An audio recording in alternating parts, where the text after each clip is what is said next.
जय हिंद दोस्तों। स्वागत है आप सभी साथियों का आपकी अपनी संस्था all in one study point में।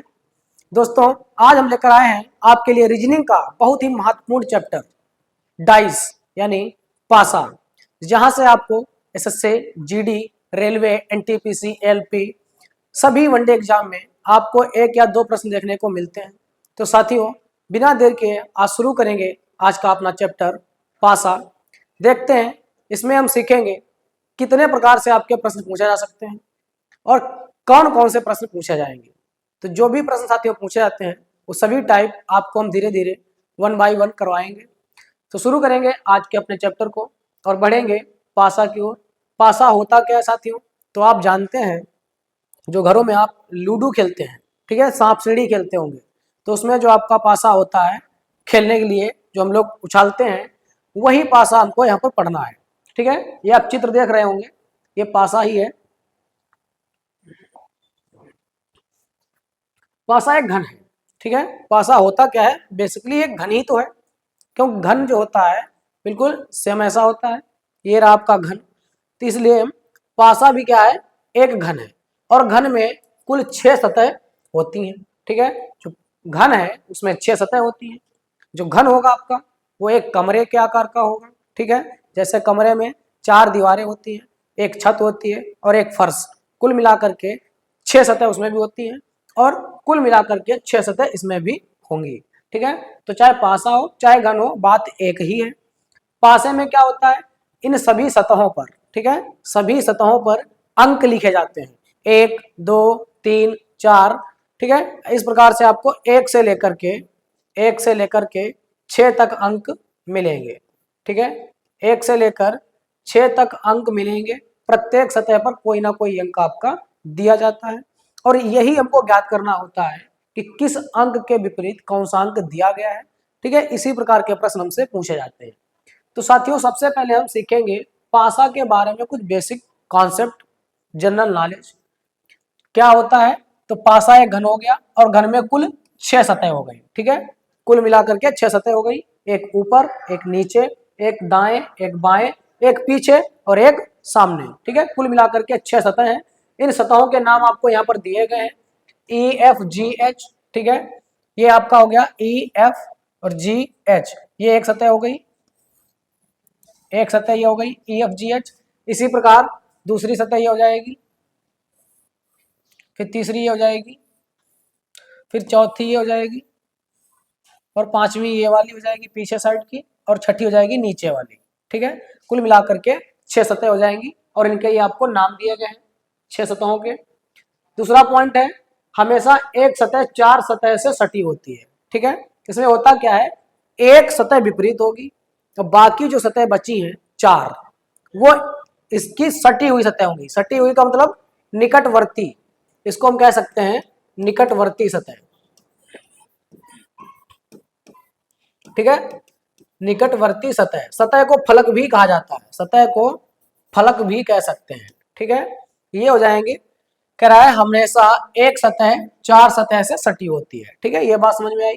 फिर कह रहा है EFGH के विपरीत ABCD है। अब यहाँ आप देखेंगे तो ये A आपका B और ये C ये D, यानी ये वाली सतह जो है ये किसके विपरीत बता रखी है? तो ये विपरीत दी गई है EFGH के। तो EFGH क्या है? EFGH इस सतह के विपरीत सतह है, ठीक है। यानी एक सामने है और एक पीछे है, तो ये एक दूसरे के विपरीत सतह हो जाएंगी।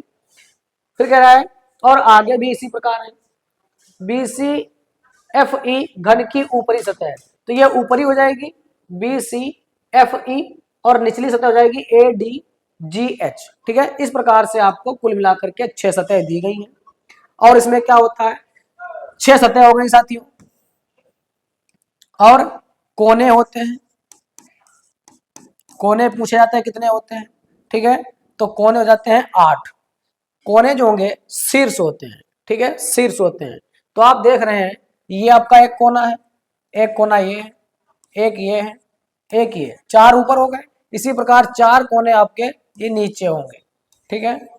कुल मिलाकर के 8 कोने हो जाएंगे और सतह आपकी 6 हो ही गई है। और भुजा पूछी जाती है, भुजा या भुजा को ही कोर भी कहते हैं, ठीक है, कोर भी कहते हैं। तो ये हो जाएंगी आपकी 12, ठीक है। जो आपकी ये भुजाएं हैं 1 2 3 4, इस प्रकार से जो सबको मिलाएंगे तो कुल मिलाकर के 12 भुजा या 12 कोर होंगी। कोने कितने होंगे? 8 होंगे, ठीक है। कोने, और इन्हें शीर्ष भी कह सकते हैं। अगर शीर्ष पूछेगा तो शीर्ष भी 8 ही होंगे, जितने कोने होते हैं उतने ही शीर्ष होते हैं, ठीक है। ये कुछ बेसिक जानकारी आपकी है पासा के बारे में। फिर आगे सीखेंगे। इस अध्याय में 5 प्रकार के प्रश्न पूछे जाते हैं। तो साथियों, इसमें जो आपसे हैं 5 प्रकार के प्रश्न पूछे जाएंगे।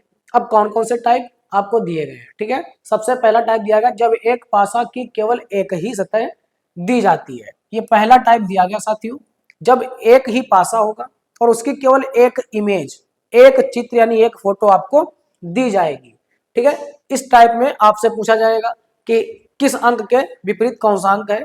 फिर आपका दूसरा टाइप बनता है यहां से, जब एक पासा की केवल 2 स्थितियां दी हो। पासा एक ही होगा, ठीक है, पासा एक ही होगा, लेकिन उसकी 2 फोटो आपको दी जाएंगी, 2 इमेज यानी 2 चित्र दिए जाएंगे। फिर उनमें आपको तुलना करनी पड़ती है कि कौन से अंक के विपरीत कौन सा अंक होगा, उनके नियम सब आपको हम बताएंगे। फिर तीसरा टाइप आपसे पूछा जाता है जब एक पासा की 2 से अधिक स्थितियां दी जाती है, ठीक है। पासा एक होगा लेकिन आपको इमेज जो दिए जाएंगे वो 2 से अधिक होंगे, 3 हो सकते हैं, 4 हो सकते हैं, अधिकतम आपको 4 देखने को मिलेंगे, ठीक है। जो आपका एग्जाम आता है अधिकतम अगर पूछा जाएगा तो उसमें 4 फोटो दी जाएंगी, और वो सबसे आसान भी होता है, उसमें डरने वाली कोई बात नहीं है, ये भी आपको बता रहे हैं। आसान आपका जितना ज्यादा होंगी उतना ही आसान होगा, ठीक है। अब बताएंगे आगे, आप धीरे धीरे समझेंगे। चौथा पॉइंट है जब खुला पासा दिया जाता है। ये आपका चौथा पॉइंट जो दिया गया है खुला पासा, ठीक है। अभी तक हम लोग क्या कर रहे हैं, केवल बंद पासा देख रहे हैं, और जब उस पासे को खोल देंगे तो किस अंक के विपरीत कौन सा अंक होगा ये ज्ञात करना होता है। तो ये थोड़ा आपका अच्छे लेवल का होता है, ठीक है। ये आपका जो है खुला पासा अच्छे लेवल में आएगा, ये भी आपको अच्छे से समझ में आएगा। फिर पांचवा टाइप है आपका भाषा पर आधारित प्रश्न। अब भाषा पर आधारित प्रश्न, इसमें आपका क्या होता है, ये विविध होता है, ठीक है। इसमें कहीं से भी घुमा फिरा के पूछ सकता है, ठीक है। अंक हो सकते हैं, ये भी आपको ध्यान रखना है। अंकों के स्थान पर ABCD यानी अक्षर भी हो सकते हैं, और आपके कुछ प्रतीक भी हो सकते हैं। आगे बढ़ेंगे। आगे दिया गया है पासा जो है 2 प्रकार के होते हैं। तो पासा साथियों 2 प्रकार के होते हैं। पहला दिया गया आपको साधारण पासा, दूसरा होता है मानक पासा, ठीक है। साधारण पासा और दूसरा होता है मानक पासा। दूसरा आपका कौन सा होगा, मानक पासा होगा। लेकिन सबसे पहले हम क्या पढ़ेंगे, सबसे पहले पढ़ेंगे साधारण पासा, ठीक है। साधारण पासा क्या होता है, अब यहाँ पर आपको एक इमेज दी गई है, ठीक है, यहां से समझेंगे और इसकी परिभाषा से भी समझेंगे कि साधारण पासा हम किसे कहते हैं। तो दिया गया है यदि किन्हीं भी 2 निकटवर्ती, अब निकटवर्ती क्या होता है साथियों, जो भी सतह आपको एक जगह पर दिखाई दे रही है, ठीक है। कोई भी घन हो या कोई भी पासा हो, उसमें आपको अधिकतम से अधिकतम 3 सतह दिखाई देंगी, ठीक है। कितनी? 3 सतह दिखाई देंगी। अब 3 सतह दिखाई देती हैं, 3 सतह दिखाई देती हैं, जैसे कि आप देख रहे होंगे 1 2 और 3। इन पर आपके अंक भी लिखे गए हैं, एक पर 1 है, 2 है और एक 6 लिखा गया है। ये आपको कुल मिलाकर के 3 सतह आपको दिखाई दे रही होंगी, ठीक है। जो दिख रही हैं ये भी आपकी निकटवर्ती है, जैसे 1 2 और 6, ये निकटवर्ती सतह है, निकटवर्ती सतह है। और जो आपको नहीं दिख रही है, ठीक है, कुल मिलाकर के 6 सतह होती है, जिसमें से 3 आपको दिख रही है, 3 आपको नहीं दिख रही है।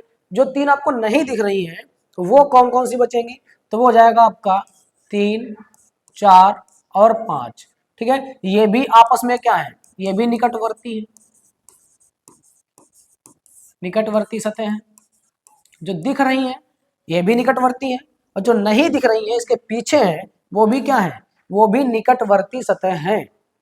अब ये जरूरी क्यों था, इसलिए क्योंकि कभी भी निकटवर्ती सतह जो होंगी, ठीक है, निकटवर्ती सतह कभी भी एक दूसरे के विपरीत नहीं हो सकती। ये अभी आपको हम एक पॉइंट लिखा देंगे, ठीक है। पहले हम समझ लेते हैं इसकी परिभाषा। तो साधारण पासा क्या था, यदि किन्हीं भी दो निकटवर्ती सतह का योग 7 हो या पासा मानक ना हो। तो मानक नहीं होगा तो साधारण तो होगा ही, लेकिन सबसे पहले आपको पहचान क्या दी गई है कि किन्हीं भी दो निकटवर्ती सतहों का योग 7 होना चाहिए। ठीक है, अब यहाँ पर आपकी निकटवर्ती सतह है, इनको आप जोड़िए, किन्हीं को भी कोई भी दो जोड़िए और उनका योग कितना हो जाए, 7 हो जाए। अगर 7 हो रहा है तो पासा कैसा है, तो ये साधारण पासा है। तो यहाँ आप देखेंगे 6 और 1 जोड़ेंगे तो 6 और 1 क्या होता है, 7 हो जाएगा। जब 6 और 1 7 हो रहा है, इसका मतलब साथियों ये कौन सा पासा है, तो ये आपका साधारण पासा होगा। ठीक है, साधारण पासा, जनरल डाइस इसको कह सकते हैं। ठीक है, जनरल डाइस हो जाएगा, साधारण पासा होगा, क्योंकि इसमें निकटवर्ती सतहों का योग 7 हो रहा है। ये पहचान होती है साधारण पासे की। निकटवर्ती सतहें अगर योग 7 हो रही है तो हो जाएगा साधारण, और विपरीत सतहों का योग अगर 7 हो रहा है तो हो जाएगा आपका मानक। मानक हम आगे पढ़ेंगे, हमें पढ़ना है पहले साधारण पासा। तो साथियों निकटवर्ती सतहों का योग 7 हो गया, इसका मतलब ये पासा आपका साधारण है। अब इस साधारण पासा, अब इसमें आपको पूछा जाता है कि 1 के विपरीत क्या होगा, या फिर 2 के विपरीत कौन सा अंक होगा, या 6 के विपरीत कौन सा अंक होगा। ये बातें आपसे पूछी जाती हैं। ये कैसे ज्ञात करेंगे आगे हम आपको बताएंगे। ठीक है, पहचान क्या हो गई, साधारण पासे में निकटवर्ती सतहों का योग 7 होना चाहिए। साथियों आपको जो हेडिंग बता रहे थे वो भी लिख लेते हैं। ठीक है, किन्हीं भी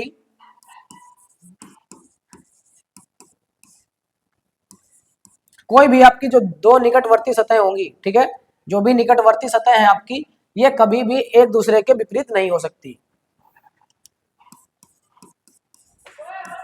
निकटवर्ती सतह कभी भी, निकटवर्ती सतह कभी भी एक दूसरे के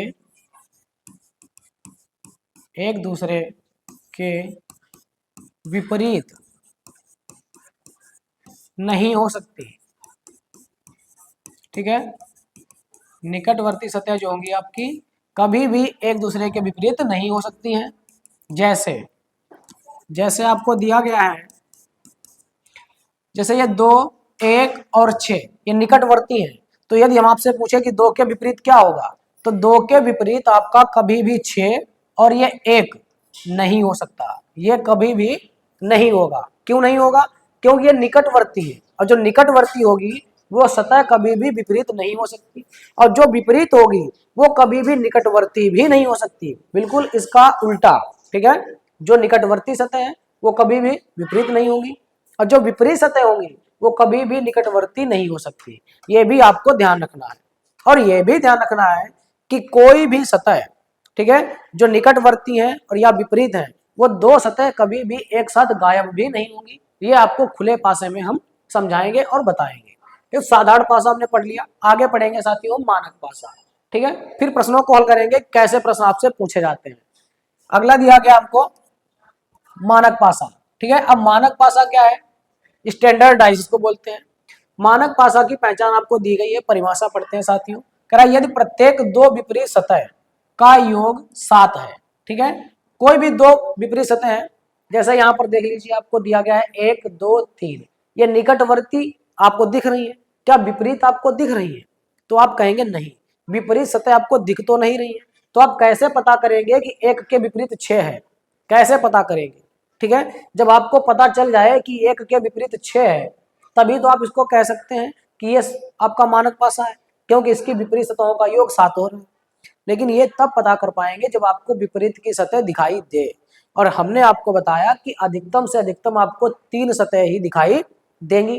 अब यहाँ पर 1 के विपरीत 6 है कि 5 है, ये आपको दिखाई तो दे नहीं रहा है। इसलिए सबसे पहले हम पता करेंगे कि ये पासा जो है ये साधारण तो नहीं है। अगर ये साधारण पासा नहीं है, अगर ये पासा जो है ये साधारण नहीं है, तो फिर कौन सा होगा, तो ये हो जाएगा आपका मानक पासा। ठीक है, क्या हो जाएगा, तो ये हो जाएगा मानक पासा। क्योंकि अगर साधारण नहीं है, अगर साधारण नहीं है तो फिर कैसा होगा, मानक पासा होगा। और साधारण है कि नहीं है, इसकी शर्त आप जानते हैं कि किन्हीं भी निकटवर्ती सतहों का योग 7 होना चाहिए। तो अगर 7 हो गया निकटवर्ती सतहों का योग तो पासा साधारण है। अगर 7 नहीं हो रहा है तो इसका मतलब साधारण नहीं है। और जब साधारण नहीं है तो फिर क्या होगा, तो फिर मानक होगा, क्योंकि दो ही प्रकार के पासे होते हैं, एक साधारण पासा और एक मानक पासा। अगर ये साधारण नहीं है तो फिर मानक हो जाएगा। ठीक है, परिभाषा क्या है, यदि प्रत्येक दो विपरीत सतह का योग 7 है तब उस पासा को मानक पासा कहते हैं। ठीक है, कोई भी आप सतह ले लीजिए, प्रत्येक विपरीत सतह का जो योग होगा वो आपका 7 होगा। जैसे यहाँ पर 1 है तो 1 के विपरीत हमेशा क्या होना चाहिए, 6। 1 के विपरीत 6 करेंगे तब तो इनका योग 7 होगा। इसी प्रकार 3 के विपरीत क्या हो जाएगा, 4। 2 के विपरीत क्या हो जाएगा, 5। ये किसमें होगा साथियों, तो ये होगा आपका मानक पासे में। ठीक है, मानक पासे में, क्योंकि इसमें आपका विपरीत सतहों का योगफल 7 होता है और निकटवर्ती का योगफल 7 होगा, तो वो हो जाएगा आपका साधारण पासा। अब यहाँ पर आप चेक कर लीजिए क्या यह साधारण पासा है कि नहीं है। तो साथियों ये साधारण पासा तो नहीं है, क्योंकि किसी को भी आप जोड़िए 7 नहीं आ रहा है। ठीक है, किसी को भी आप जोड़िए 7 नहीं आ रहा है। अगर 7 निकटवर्ती सतहों का योग 7 आ जाए तो फिर यह साधारण हो जाता, और निकटवर्ती सतहों का योग 7 नहीं है, इसका मतलब ये साधारण नहीं है। और अगर साधारण नहीं है तो फिर ये कैसा पासा है, तो फिर ये हो जाएगा आपका ये मानक पासा हो जाएगा। ठीक है, अगर ये मानक पासा हो गया तो मानक पासे में विपरीत, मानक पासे में क्या हो जाएगा, विपरीत सतहों का योग होता है 7, तो 1 के विपरीत क्या हो जाएगा, तो इसमें आप फिक्स कर सकते हैं 1 के विपरीत हो जाएगा आपका 6। ठीक है, क्योंकि 6 और 1 को जोड़ेंगे कुल मिलाकर के 7 आना चाहिए, क्योंकि मानक पासा है, विपरीत सतहों का योग 7 होगा। 2 के विपरीत क्या आएगा, तो 2 के विपरीत हो जाएगा आपका 5। ठीक है, क्योंकि यहाँ पर 5 और 2 7 होना चाहिए। इसी प्रकार 3 के विपरीत क्या हो जाएगा, तो 3 के विपरीत हो जाएगा 4। ठीक है, इनका योग कितना होना चाहिए, 7 होना चाहिए। तो साथियों 4 3 7 हो गया, 5 2 7 हो गया, 6 और 1 7 हो गया। तो ये आपका पासा कैसा हो गया, ये मानक पासा हो गया, क्योंकि मानक पासे में विपरीत सतहों का योग 7 होना चाहिए। इसी प्रकार अगर आपसे पूछा जाए 4 के विपरीत, तो 4 के विपरीत क्या हो जाएगा, 3। 2 5 के विपरीत 2, 6 के विपरीत 1।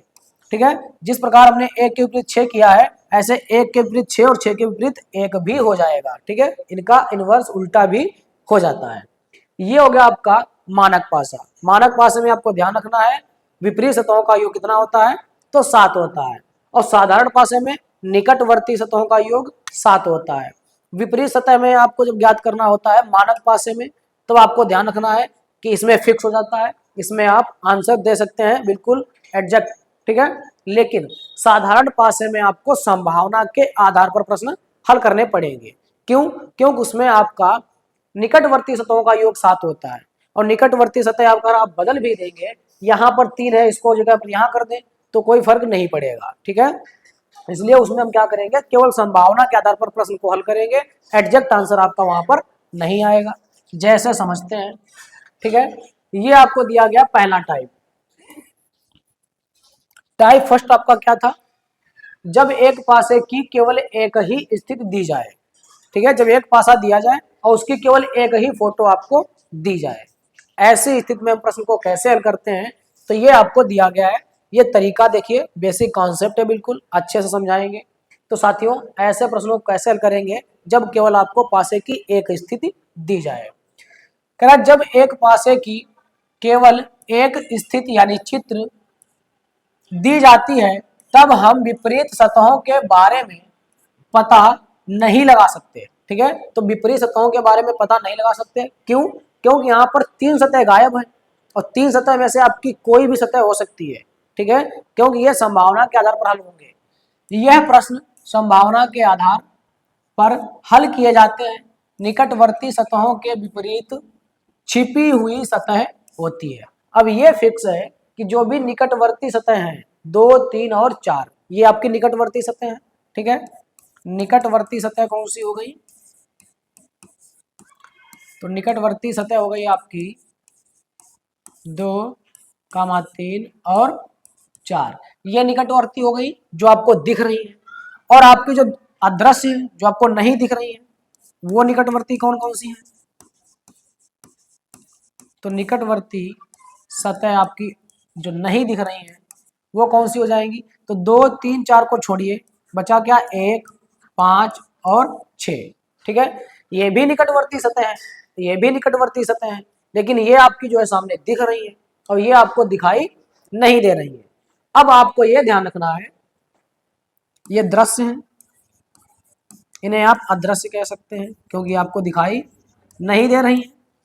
अब जो दृश्य निकटवर्ती सतह हैं, इनके विपरीत अगर आपसे पूछा जाए, चाहे 2 के विपरीत या 3 के विपरीत या फिर 4 के विपरीत, तो इनके विपरीत हमेशा ये तीनों सतह में से कोई भी सतह हो सकती है। ठीक है, क्योंकि यहाँ पर आप फिक्स नहीं कर सकते हैं, जैसे हमने मानक पासे में फिक्स कर दिया था कि 1 के विपरीत 6 होगा।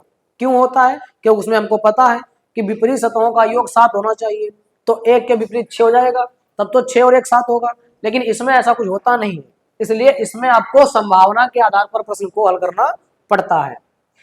अब साथियों, यदि आपसे पूछा जाए 2 के विपरीत बताइए, तो 2 के विपरीत आपका क्या हो जाएगा, तो 2 के विपरीत आपका, अब 2 के विपरीत निकटवर्ती सतह जो है कभी भी विपरीत हो नहीं सकती, तो जो बची है 1, 5 और 6 ये सभी हो सकती है। ठीक है, 1 भी हो सकती है, 5 भी हो सकती है और 6 भी हो सकती है, केवल साधारण पासे में, साधारण पासे में। ठीक है, क्योंकि इनका योग निकटवर्ती सतहों का योग कितना है, 4 और 3 जोड़ेंगे तो निकटवर्ती सतहों का योग आएगा 7, तो ये हो जाएगा आपका साधारण पासा। और साधारण पासे में क्या होता है, साधारण पासे में निकटवर्ती सतहों का योग 7 होता है, इसमें है आपका, ठीक है, 4 और 3 7, इसलिए ये साधारण पासा है। तो साधारण पासे में 2 के विपरीत निकालना है तो 1, 5, 6, जिसके विपरीत निकालना है उनको छोड़कर बाकी सभी वाली आपकी विपरीत हो सकती है। इसी प्रकार 3 के विपरीत अगर निकालना हो तो 3 के विपरीत भी आपका हो जाएगा 1, 5 और 6। अगर आपको निकालना हो 4 के विपरीत तो 4 के विपरीत भी हो जाएगा 1, 5 और 6। ठीक है, ये आपको ध्यान रखना है। इसी प्रकार यदि 1 के विपरीत पूछा जाए तो 1 के विपरीत आपका 2, 3, 4 इन तीनों में से कोई भी हो सकता है। ठीक है, अब आपको ध्यान रखना है ऑप्शन पर भी आधारित होता है। ऑप्शन में अगर आपको दिया गया है, जैसे हमने पूछ लिया 2 के विपरीत बताइए, अब 2 के विपरीत आपका 1 भी हो सकता है, 5 भी हो सकता है और 6 भी हो सकता है, और हमने ऑप्शन में आपको दे दिया 1, 5, 6, फिर इनमें से दे दिया इनमें से कोई नहीं। ठीक है, इनमें से कोई नहीं। अब यहां पर आपको क्या करना है, अब 1, 5, 6 अलग अलग दिया गया है, जबकि फिक्स तो आप कर नहीं सकते कि 2 के विपरीत केवल 1 आएगा, तो ऐसा भी नहीं कह सकते हो, केवल 5 आएगा ऐसा भी नहीं कह सकते हो, 6 आएगा तो ये भी नहीं कह सकते हो, फिक्स नहीं कर सकते हो। हाँ, ये तीनों व्यक्ति अगर एक साथ आ जाएं कहीं पर, तीनों व्यक्ति एक में ही आ जाएं तो ये आपका सही हो जाएगा। ठीक है, तो ये आपका सही हो जाएगा, क्योंकि तीनों में से कोई भी हो सकता है, लेकिन अकेला अगर है तो फिक्स आप नहीं कर सकते, 1 भी हो सकता है, 5 भी हो सकता है और 6 भी। इसलिए ऐसी स्थिति में आपका जवाब क्या हो जाएगा, इनमें से कोई नहीं। ठीक है, ये आपको ध्यान रखना है, ऑप्शन पर डिपेंड करेगा। ठीक है, ऑप्शन में आपको क्या क्या दिया गया है, हो सकता है आपको केवल 1 दिया जाए, ये 5 ना दिया हो, ये 6 भी ना दिया हो, तो फिर अगर ये 5 नहीं दिया है, ये 6 भी नहीं दिया है, केवल 1 दिया गया है, तब आप इसे ही टिक करेंगे। ठीक है, और ये ऑप्शन ना हो, ये भी ध्यान रखना है, ये ऑप्शन ना हो तो आपको क्या करना है, तब आपको 1 टिक करना है। ठीक है, इस प्रकार से ऑप्शन के आधार पर भी प्रश्नों को हल करना होता है, क्योंकि ऑप्शन में कुछ और दिया होता है, आंसर हमारा कुछ और होता है, तो फिर ऑप्शन के आधार पर हम लोग चलेंगे। ठीक है, आगे बढ़ते हैं। टाइप 1 था साथियों ये। एक प्रश्न आपका और दिया गया है, इसमें भी ज्ञात कर लेते हैं। कह रहा है 2, 3 तथा 5 के विपरीत क्या होगा। अब ये आपको पासा दिया गया है, तो पासे को हल करने से पहले साथियों ये हमको देखना होता है कि ये पासा है कैसा, साधारण पासा है या फिर मानक पासा है, साधारण पासा है या मानक पासा है। ठीक है, जब तक आपको ये जानकारी नहीं होगी तब तक आप प्रश्न को हल नहीं कर सकते। अब ये जानकारी करने के लिए हमने आपको बताया कि किन्हीं भी निकटवर्ती सतहों का योग 7 है तो ये साधारण पासा है, और विपरीत सतहों का योग 7 है तो ये मानक पासा होगा। लेकिन मानक आप नहीं ज्ञात कर सकते, क्योंकि आपको विपरीत सतह दिखाई नहीं देती है, लेकिन निकटवर्ती हमको दिखाई दे रही है। अगर निकटवर्ती दिखाई दे रही है तो निकटवर्ती में चेक करेंगे, निकटवर्ती में अगर किसी का योग 7 हो गया तो साधारण है, अगर 7 नहीं हो रहा है तो फिर मानक होगा, क्योंकि 2 ही प्रकार के पासे होते हैं। तो यहाँ आप देख रहे होंगे 5 और 2, ये आपका 7 हो रहा है। ठीक है, निकटवर्ती सतहों का योग 7 हो रहा है, इसका मतलब एक ऐसा पासा है, तो ये आपका ये साधारण पासा हो जाएगा। ठीक है, ये हो जाएगा आपका साधारण पासा। अब साधारण पासे में क्या होता है, साधारण पासे में प्रश्न को संभावना के आधार पर हल करते हैं। तो यहाँ पर अब आप क्या करेंगे, 5 के विरुद्ध निकालना हो या 2 के निकालना हो या 3 के निकालना हो, आपको सभी ज्ञात करने हैं। ठीक है, तो सब में आपको क्या करना है, अगर आपको 2 के विरुद्ध निकालना है, अंक कितने होते हैं, अंक होते हैं 1 से लेकर 6 तक, 1 2 3 4 5 और 6, ये टोटल अंक होते हैं, जिसमें से आपके निकटवर्ती 2 3 और 5 दिखाई दे रहे हैं। तो जो आपके दृश्य हैं, जो दिख रहे हैं, ठीक है, इनमें से निकटवर्ती कौन कौन है, तो इनमें से निकटवर्ती जो आपके दिए हैं, तो ये हो जाएंगे 2 3 और 5। ठीक है, और 2 3 और 5 को छोड़कर अब बचे कौन कौन से हैं, तो ये आपके जो दिखाई नहीं दे रहे हैं, जो अदृश्य हैं, अदृश्य निकटवर्ती कौन कौन से हैं, तो अदृश्य वाले आपके 1 4 और 6, 1 4 और 6। अब आपसे पूछा गया 2 के विपरीत, तो 2 के विपरीत क्या हो जाएगा, तो 2 के विपरीत आपका, अब ये निकटवर्ती वाला छोड़िए, निकटवर्ती जो होंगे वो कभी विपरीत हो नहीं सकते, इसलिए 2 के विपरीत 3 और 5 कभी नहीं होगा। अब जो बचे हैं 1 4 और 6, इनमें से कोई भी हो सकता है, 1 भी हो सकता है, 4 भी हो सकता है और 6 भी हो सकता है। ठीक है, 1 भी, 4 भी और 6 भी। इसी प्रकार 3 के विपरीत, तो 3 के विपरीत भी आपका 1 भी, 4 भी और 6 भी। इसी प्रकार 5 के विपरीत, तो 5 के विपरीत आपका, 5 के विपरीत, ठीक है, 5 के विपरीत 1 भी हो सकता है, 4 भी हो सकता है और 6 भी हो सकता है। ठीक है, ये आपका होता है, इसमें आपको ध्यान रखना है। विपरीत जब साधारण पासा होगा तब आप फिक्स नहीं कर सकते, तब आपको संभावना के आधार पर ही प्रश्न को हल करना है। इसी प्रकार यदि आपसे पूछा जाए 1 के विपरीत, तो 1 के विपरीत ये वाले कभी हो नहीं सकते, इनमें से होगा, तो 1 के विपरीत आपका 2 3 और 5 हो सकता है। 4 के विपरीत, तो 4 के विपरीत आपका 2 3 और 5 कोई भी हो सकता है। इसी प्रकार 6 के विपरीत, तो 6 के विपरीत भी आपका 2 3 और 5 में से कोई भी हो सकता है। ठीक है, ये आपका हो जाएगा बेसिक कॉन्सेप्ट, जिसमें हमने पढ़ा है आज टाइप 1 फर्स्ट, टाइप 1। अब टाइप 2 होगा साथियों, जिसमें आपको एक ही पासे की 2 स्थितियां दी जाती है और उसमें भी आपके कुछ शर्त होती हैं। ठीक है, अब वो हम पढ़ेंगे अगले वीडियो में। तो साथियों, यदि वीडियो अच्छा लगे तो लाइक और शेयर जरूर करें तथा हमारे YouTube channel all in one study point को सब्सक्राइब जरूर करें। धन्यवाद।